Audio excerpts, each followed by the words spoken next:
Umabot na sa higit 2,000 ang bilang ng namatay matapos ang magnitude 6.8 na lindol sa bansang Morocco. Nakunan pa ng video ang pagtama ng malakas na lindol. Sa videong ito, makikitang nagpulasan mula sa loob ng isang restaurant ang ilang tao habang nangyayari ang magnitude 6.8 na lindol nitong September 8 sa Morocco. Sa isa pang video, nakunan ang pagguho ng isang gusali habang nagtatakbuhan ang ilang residente. Nasa kalagitnaan naman ng isang wedding celebration ang ilang bisita nang tumama ang lindol. Makikita rin sa video ang takbuhan nila. Pagkatapos ng lindol, tumambag ang malawak na pinsala nito.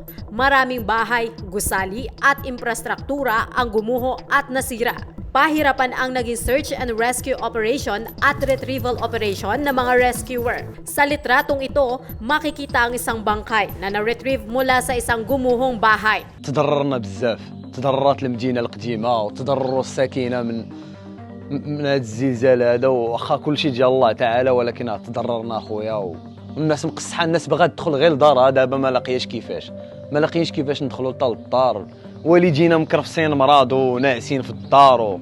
Labis na naapektuhan ang southern region ng Morocco. Ayon sa isang eksperto, karamihan kasi rito ay old at historical buildings kaya mahina na ang pundasyon. Ito na raw ang pinakamapinsala at deadliest na lindol na tumama sa Morocco.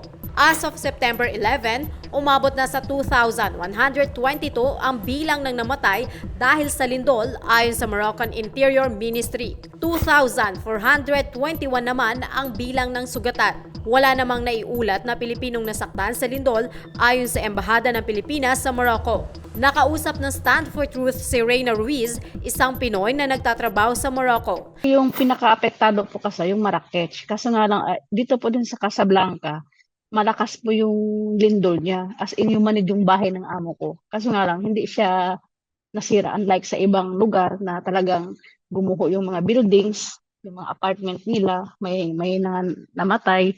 Pero dito naman po sa casa, wala naman. Pero malakas po yung yanig niya.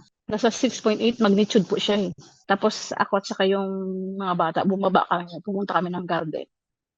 Para kung gumuho may yung bahay. So walang mangyari sa yung masama. Pero patuloy na pinag-iingat ang mga naroon dahil sa aftershocks. Para sa mga nangangailangan ng tulong at assistance, maaaring makipag-ugnayan sa Embahada ng Pilipinas sa Morocco. I am Lilian Tiburcio. I stand for truth.